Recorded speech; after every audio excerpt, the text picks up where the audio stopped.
Frank Novak is a man with an extensive history. For me, I remember him as this. Frank Novak as my grandfather, as I used to call him my papa.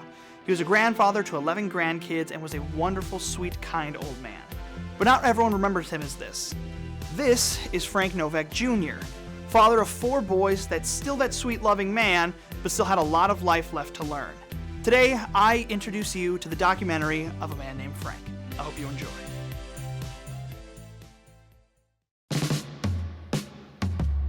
Frank Novak was my father. I was the youngest of 4 boys.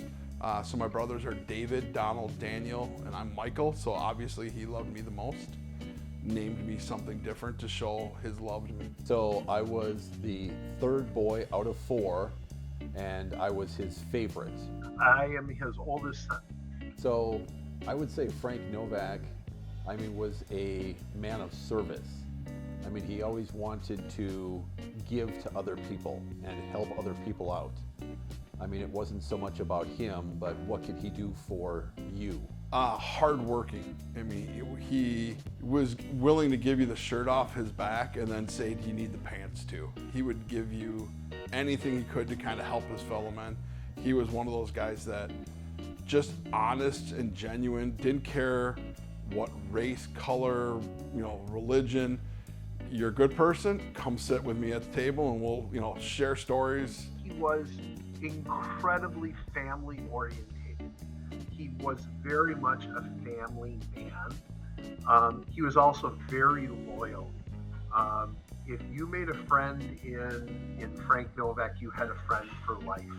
There wasn't anything he wouldn't do to help you. All you had to do was ask and he would be there to help you.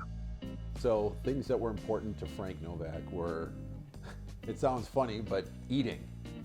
If you ever, came to his table, he made sure that you ate and he overfed you. But faith, family. Ideals/morals. Well, when I say that loyal, I go back to that in the sense of that loyalty. He was so committed, and that value of connection. Too many people are just fake. They'll say, I'll be there for you, and then they don't show up. His was genuine. His was real. You knew that when you were talking with him, he wanted to know, he wanted to listen. My father worked a lot. So, he wasn't around all that much. But when he was in the evening, it was just a time for him to kind of decompress. So, he was around, but he was present. Yeah, so being the baby, they all said that I got it easy, that I was his, favorite, that he protected me and all this, and I didn't have to do my share of the work. But I was intimidated by my father because he was so strong. Some people said he had Popeye arms. He just had these large biceps and forearms, his leg muscles, his arm muscles, his back muscles. So as a young child, I was intimidated by my father. It went from intimidation and fear to respect. And later, when I had my own family, son and daughter, it turned into even a whole new chapter, and it was love and guidance and mentorship. So there's not a time where I can really sit down and say, I remember this aspect, before Michael, because it was just so they got married very late, 35 when they got married, and he was 36 when I came along. And you figure that there were 4 boys and 1 miscarriage in there. That's, they were really committed to having a family, in building a family. And it was funny when you asked this question, because I have a whole different, because I both knew my dad as a kid, but then I also knew him as a business partner. And so I got to know him in both sense, where, my brothers are going to say, well, they knew him, as dad, but I worked with him for 15 years, side by side every day. As a kid, Dad was a workaholic, and we grew up, we were poor. We didn't have a lot of money. Dad invested in his kids so much that he sent us to private school. I wonder how life would have been different if my mom and dad would have sent us to public school. And so he would work as many hours as humanly possible, and then sometimes he'd even work more. So that was just something that he was, completely wanted to provide for his family. So some of the fun memories I have revolve around football. So, I mean, he was a massive football fan, and it would be watching a game or going to a game. One time we tailgated at Lambeau Field, and it was surreal. I mean, just spending time with him in something that he was so passionate about just made it extra special. Oh, there's so many fond memories with my dad. When we were young, he would take us to Green Lake in Chisago, Minnesota, and we would go fishing. His family had a cabin there. So my father's story was extremely influential to me. Knowing everything that he has gone through or went through and was able to persevere, I mean, was extraordinary. And I mean, he never complained about it. I mean, he never used it as a crutch. I mean, he always just kept moving forward and, you know, just kept working hard. And it's something I aspire to every day. Stories from New Guinea, basically, you know, I mean, there were so many that it's impossible to sit there.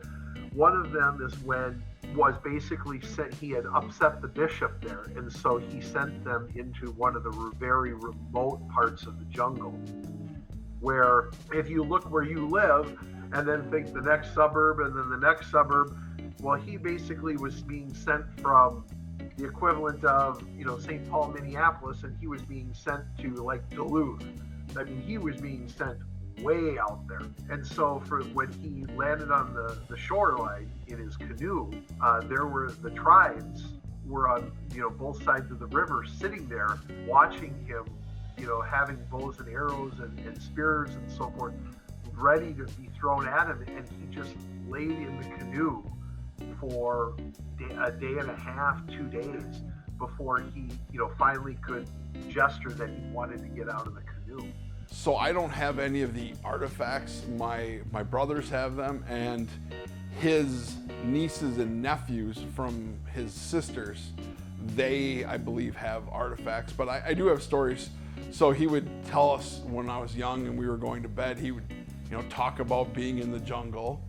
And out there, it's so quiet, you know, you're in the rainforest jungle of Papua New Guinea, or he would be going around the riverbed and the natives would say, birds, birds. And he's like, yeah, of course there's birds in the trees. Yeah, we got, but they would come around the bend and there would just be hundreds and hundreds of birds on the water sitting there. And he was like, oh my goodness, their hearing is so amazing. And they would come up to the next part and be like, croc, croc. And he was like, hey, what do you croc? And then they'd come around and there would be hundreds of crocodiles sitting up on the shoreline, and they could hear them because their hearing was so attuned to the jungle, they could pick up on these things so they could survive.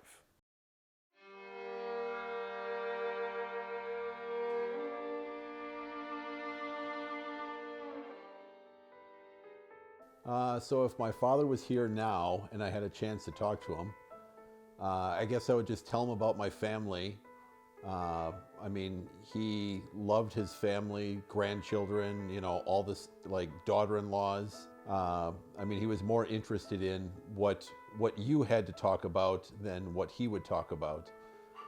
So I would just tell him about his grandkids, tell him about his daughter-in-law. I mean, she got her doctorate, and he was always so proud of the kids and my wife. And I guess I would just, you know, share kind of what we've been up to. I mean, you know, I know that he would have loved to have seen, you know, us grow up, and I would just tell him I love him and I miss him. If I could talk to him see, some of that is a little bit of a thing, because I might ask him, you know, what is heaven like? What is, you know, do you get to see your mom and dad? You know, I would maybe ask questions, you know, going forward. Asking questions going backwards, he would, if he could talk to me, he would want to know about his grandkids more than anything. If I was able to talk with him, I'd want to know about my mom, his parents, those things. If he got to talk with me, it would flat out be, how are my grandkids? if I could just have a conversation with my father again, what would I want to ask him? Or what would I want to say to him? Well, I have a lot of resentment towards myself that the day that I got out of the hospital from my infection, I had a chance to go see him, but I had been gone from my kids for so long that I was like, I have to go see him. I'll go see Dad the next day. And he passed away that night. And saying this on camera is hard. I had the chance to go see him and I didn't take it. And that was my last time I could have seen my father, and I didn't take it. And it's hard, so I would tell him I'm sorry that I didn't see you, but I know in my mind that coming to see my kids was what he wanted instead.